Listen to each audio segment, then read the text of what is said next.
UFC 296 fight week is here. It all goes down Saturday night at the T-Mobile Arena in Las Vegas. Now, you know the main event, Leon Edwards defending the belt for the second time. And he will be the only Brit to defend the belt 2 times if he gets the job done, going up against Colby Chaos Covington. And Colby, like always, is talking a lot of shit, okay? Saying that Leon hasn't been an active champion.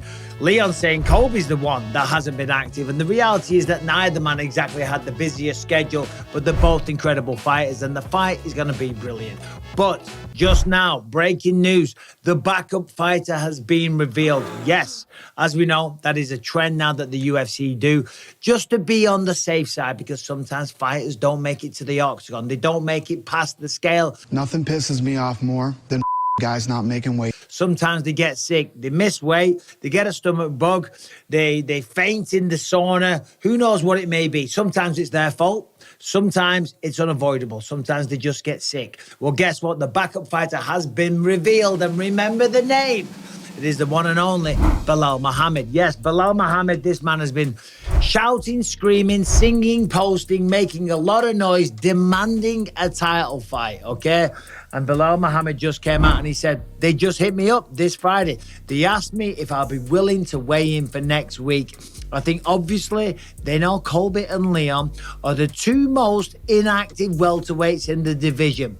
Neither of these guys like to fight. They're both good at running. So just to be on the safe side, they called the dude that always steps up whenever he is needed. And Belal Muhammad, he said that he's been training this whole time regardless, just in case something happened. The last 2 main events and the pay-per-views both got cancelled. But since my last fight with Gilbert Burns, I took that one on short notice, and I was like, I never want to get out of shape like this again, because I was so bad before that fight, and it was the hardest fight cut ever. So I knew I had to be a professional from then on, never get big like that again. So there it is. Belal Muhammad, remember the name, remember the noise that he has made. He has been demanding this.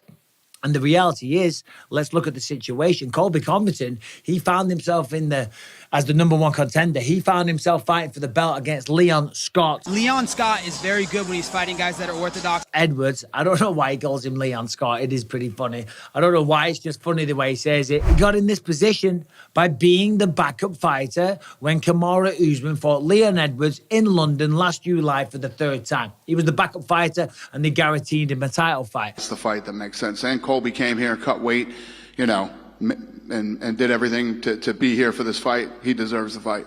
So that is exactly what Belal Muhammad's doing.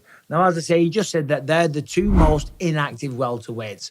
Well, Leon's fought 4 times since 2019. Colby has fought 3 times since 2019. Belal Muhammad, he has fought 8 times since 2019. So he's actually got a very good point. Now, granted, there was a pandemic. That did slow things down. That was a bit of a pain in the ass for the entire world, let alone just Leon and Colby. But when you go through the record, the resume, the people that Belal Muhammad has beaten, it's pretty impressive. Let's take a look. We got Gilbert Burns, Sean Brady, Vicente Luque, Stephen Wonderboy Thompson, Damian Maia, no contest to Leon Edwards, and then it's Diego Lima, Lyman Good, Takashi Sato, and Curtis Millender. So there it is. Belal Muhammad is finally getting what he feels he deserves, and to be honest, with his resume, with the people that he's beaten, he does deserve it.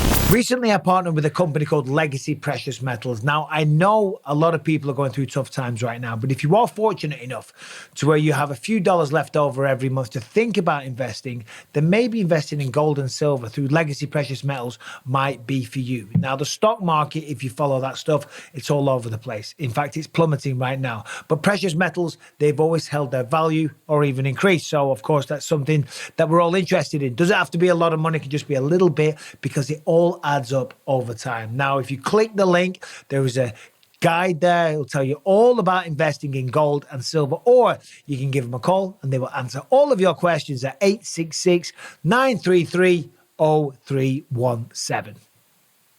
He is the next guy after Colby Covington or Leon Edwards, regardless of who the champion is. I mean, the man's deserved it. He's done it the old-fashioned way. Yeah, he's been making noise, but he's made the noise because he feels overlooked. He made the noise because he feels that he's being disrespected, okay? So, Bilal's next. Disrespect. That's the word. That's what's going to go down. This press conference on Thursday, Thursday, it's going to be insane. I cannot wait for it. Of course, we've got Ian Gary there. You know the situation, how to be a wag and all the stuff with his wife and all the rest of it, which is out of line. I don't like to see people talking about people's families. But what's good for the goose is good for the gander. Ian Gary likes to talk a bit of shit, and now he's getting a taste of his own medicine. He doesn't like it. He said, I'm not safe to come to America with my family, right? And I think he's overreacting a little bit there. I don't think his family are in any danger whatsoever, but he's feeling the pinch. He's disabled all the comments, so that's going to be great. Colby Covington is going to go at him, even though he's not fighting him, because Ian Gary's going to talk a bit of shit. Vincente Luque is going to be there. He's a quiet guy. Shavkat Rakhmonov doesn't say boo to a goose unless you're in the octagon with him, and he'll take you out. Who else we got on there? Paddy Pimblett, Tony Ferguson, Leon Edwards, Colby Covington. That press conference is going to be absolutely phenomenal, and I'm devastated I'm not going to be there. I'm not going to be there because I'm going to be in London for Tales from the Octagon too. So if you're in London or you're in Manchester next week, come and check out the show with myself, Tom Aspinall, Paul Craig, and the hilarious Elliot Steele opening up. So, back to the fight, Leon versus Colby. What do we think about that? This is not a prediction video. It is a hype video, and this fight card is getting better and better. Bilal's going to be in the area, okay? He's going to be talking shit. He's going to be insisting that he is next, and guess what? He is next, and that's just the facts. That is just what's happened. Balal Muhammad finally gets his way, so congratulations to him. He deserves it. He's on a massive win streak. The fight with Leon Edwards, if you recall, that went down 2021 at the Apex. Ended in the second round. It was a really, really nasty eye poke. It was.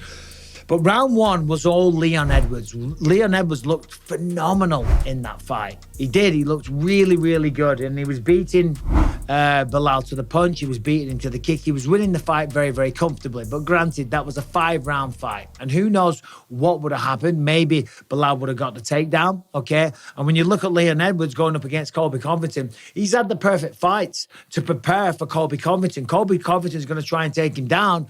Leon is always fighting people that try to take him down. Belal Muhammad would try to take him down. He was trying to take him down. He wasn't getting close. Didn't get anywhere near him. After the Belal Muhammad fight, it was Nate Diaz. Not exactly the biggest wrestling threat, but he still beat him. Got rocked in round 5, though. Remember, Diaz rocks him, then points at him.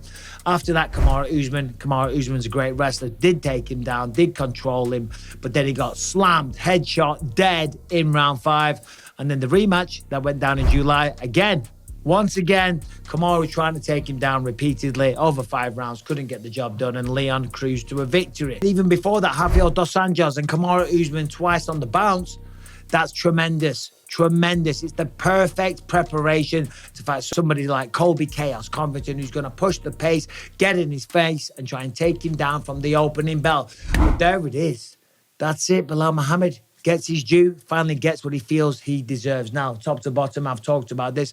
This fight card's ridiculous. I can't wait for it. It's going to be great. And the press conference is going to get you primed. As I said, I'm not going to be there. The TNT Sports Group, they will be there. The lads that I usually work with, Adam Catchell, Nick Pete, and the entire crew. And I got to say, I'm excited for Tales from the Octagon. I am. The show's going to be incredible. But I'm a little bit jealous. But if you're going to be at the show, Tales from the Octagon, it's the perfect warm-up. Thursday, we're going to go through everything that's been going on. And Saturday night, that is fight night. We're going to go through it all, okay? We're going to talk about it. We're going to hype it up. And then we're going to go and watch the fights. So get your ticket, myticket.co.uk. And by the way, subscribe, ring the bell, and I'll see you soon.